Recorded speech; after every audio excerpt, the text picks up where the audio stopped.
गांव की एक मजेदार कहानी। एक बार की बात है, हरे भरे खेतों, आम के पेड़ों और छोटी सी नदी से घिरे एक सुंदर गांव का नाम था रामपुर। गांव छोटा था, लेकिन वहां रहने वाले लोग बहुत खुशमिजाज थे। सुबह होते ही कहीं मुर्गे की बांग सुनाई देती तो कहीं मंदिर की घंटियां। किसान अपने बैलों के साथ खेतों की ओर निकल जाते और महिलाएं घर के काम में लग जाती। रामपुर में गोपाल नाम का एक गरीब लेकिन बहुत मेहनती किसान रहता था। उसके पास थोड़ी सी जमीन थी। वह दिन रात मेहनत करता, फिर भी घर का खर्च बड़ी मुश्किल से चलता था। उसकी पत्नी सीता और उनका 10 साल का बेटा मोहन था। मोहन बहुत शरारती था, लेकिन दिल का बहुत अच्छा था। एक दिन सुबह मोहन दौड़ता हुआ घर आया और बोला, बाबा बाबा, मैंने आज बहुत बड़ा सपना देखा। गोपाल ने हंसते हुए पूछा, ऐसा क्या सपना देखा कि सुबह सुबह तू इतना खुश है? मोहन बोला, मैंने देखा कि हमारे खेत में सोने की फसल उगाई है। हम अमीर हो गए और मैंने गांव में सबसे बड़ी मिठाई की दुकान खोल ली। सीता हंसकर बोली, पहले उठकर अपनी किताबें खोल ले, फिर मिठाई की दुकान खोलना। मोहन मुंह बनाकर बोला, अम्मा, पढ़ाई से भी कहीं मिठाई मिलती है। सीता ने कहा, हाँ, मेहनत की मिठाई मिलती है जो जीवन भर काम आती है। मोहन को बात पूरी तरह समझ नहीं आई, लेकिन वह मुस्कुराकर स्कूल चला गया। गांव के स्कूल में उस दिन मास्टर जी ने बच्चों से पूछा, बताओ, मेहनत क्यों जरूरी है? सब बच्चे चुप हो गए। तभी मोहन खड़ा हुआ और बोला, मास्टर जी, मेहनत इसलिए जरूरी है ताकि खेत में सोना उग सके। पूरी कक्षा हंसने लगी। मास्टर जी भी मुस्कुराए और बोले, बिल्कुल, लेकिन खेत में असली सोना अनाज होता है। कुछ दिनों बाद गांव में एक बड़ी समस्या आ गई। कई महीनों से बारिश कम हुई थी। गांव का तालाब लगभग सूख चुका था। खेतों में पानी की कमी होने लगी थी। किसान परेशान थे। गांव के मुखिया रामलाल ने पंचायत बुलाई। सभी लोग बरगद के पेड़ के नीचे इकट्ठा हुए। रामलाल बोले, अगर जल्द पानी का इंतजाम नहीं हुआ तो इस बार फसल खराब हो जाएगी। एक किसान बोला, तालाब में मिट्टी भर गई है, अगर उसकी सफाई हो जाए तो पानी जमा हो सकता है। दूसरे ने कहा, लेकिन इतना बड़ा काम अकेले कैसे होगा? तभी मोहन वहां पहुंच गया। उसने कहा, अगर पूरा गांव मिलकर काम करे तो तालाब एक दिन में साफ हो सकता है। लोग हंसने लगे। रामलाल ने पूछा, अरे मोहन, तू भी काम करेगा? मोहन ने तुरंत कहा, हाँ, मैं सबसे ज्यादा काम करूंगा। अगली सुबह गांव के लोग फावड़े और टोकरी लेकर तालाब पर पहुंच गए। गोपाल भी आया। मोहन ने छोटी सी टोकरी उठाई और मिट्टी निकालने लगा, लेकिन थोड़ी देर बाद मोहन थक गया। वह पेड़ के नीचे बैठ गया और बोला, बाबा, गांव बचाने का काम इतना मुश्किल क्यों है?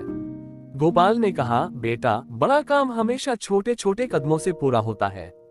तू बस थोड़ा थोड़ा काम करता रहे। मोहन फिर उठ गया। दिन भर गांव के लोगों ने मेहनत की। किसी ने मिट्टी निकाली, किसी ने पत्थर हटाए और किसी ने तालाब के किनारे की सफाई की। शाम तक तालाब पहले से काफी साफ हो चुका था। अगले दिन अचानक आसमान में काले बादल छा गए। तेज हवा चलने लगी। कुछ ही देर में बारिश शुरू हो गई। गांव के लोग खुशी से नाचने लगे। मोहन बारिश में हाथ फैलाकर चिल्लाया, देखो, मेरी मेहनत से बारिश आ गई। सब लोग हंसने लगे। रामलाल ने कहा, बारिश तो भगवान ने भेजी है, लेकिन अगर तुम लोगों ने तालाब साफ नहीं किया होता तो यह पानी बहकर निकल जाता। अब गांव वालों को समझ आया कि मिलजुल कर काम करने से कितनी बड़ी समस्या हल हो सकती है। कुछ दिनों बाद तालाब पानी से भर गया। खेतों में भी पानी पहुंचने लगा। किसानों की फसल फिर हरी भरी हो गई। लेकिन कहानी में अभी एक और मजेदार मोड़ बाकी था। गांव में भोलाराम नाम का एक आदमी रहता था। वह बहुत आलसी था। वह हमेशा दूसरों की मेहनत का फायदा उठाने की कोशिश करता था। जब गांव के लोग तालाब साफ कर रहे थे, तब भी वह दूर बैठकर तमाशा देख रहा था। एक दिन भोलाराम ने देखा कि गांव के खेतों में अच्छी फसल हुई है। उसने सोचा, सबने मेहनत की है, लेकिन मुझे भी कुछ अनाज मिल जाएगा। वह गोपाल के घर पहुंचा और बोला, भाई गोपाल, तुम्हारी फसल तो बहुत अच्छी हुई है, मुझे थोड़ा अनाज दे दो। गोपाल ने पूछा, तुमने तालाब की सफाई में कितने दिन काम किया था? भोलाराम चुप हो गया। मोहन तुरंत बोला, चाचा, आप तो उस दिन पेड़ के नीचे बैठे थे और नींद में खर्राटे ले रहे थे। सभी लोग हंस पड़े। भोलाराम शर्मिंदा हो गया। गोपाल ने उसे थोड़ा अनाज देते हुए कहा, भाई, भूखे आदमी को खाना देना हमारा धर्म है, लेकिन हमेशा दूसरों की मेहनत पर निर्भर रहना ठीक नहीं। भोलाराम को अपनी गलती समझ आ गई।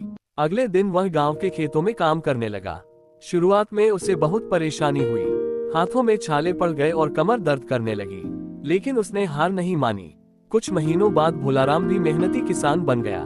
एक दिन उसने गोपाल से कहा, भाई आज मुझे समझ आया कि मेहनत से मिलने वाली रोटी का स्वाद सबसे अच्छा होता है।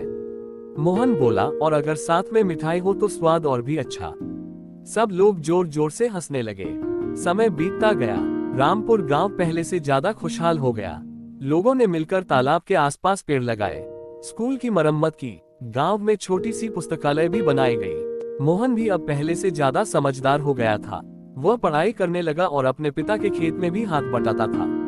एक दिन मास्टर जी ने उससे पूछा, मोहन अब बताओ मेहनत का क्या मतलब है।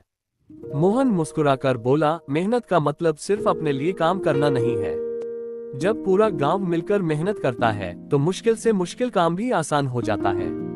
मास्टर जी ने खुशी से कहा, शाबाश, अब तुम सच में बड़े हो रहे हो। मोहन ने आसमान की ओर देखा। उसे अपना पुराना सपना याद आया जिसमें खेत में सोने की फसल उगी थी। वह मुस्कुराया और बोला, मेरे सपने की सोने की फसल तो सच में उगाई। मास्टर जी ने पूछा, कहाँ? मोहन ने खेतों की ओर इशारा किया और कहा, वहीं। ये गेहूं की बालियां ही तो हमारे गांव का असली सोना है।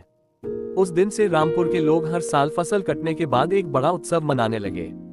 सभी परिवार मिलकर खाना बनाते, बच्चे खेलते और बुजुर्ग पुराने किस्से सुनाते।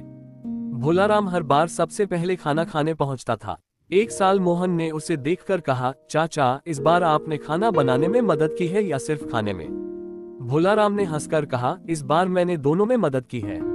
पूरा गांव तालियों और हंसी से गूंज उठा।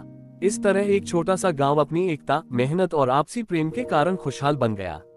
सीख, मेहनत कभी व्यर्थ नहीं जाती। जब लोग मिलजुल कर काम करते हैं तो बड़ी से बड़ी समस्या भी हल हो सकती है। दूसरों की मेहनत पर निर्भर रहने के बजाय हमें स्वयं मेहनत करनी चाहिए और जरूरतमंदों की मदद भी करनी चाहिए। सच्ची खुशहाली वही है जिसमें पूरे गांव और समाज की भलाई हो।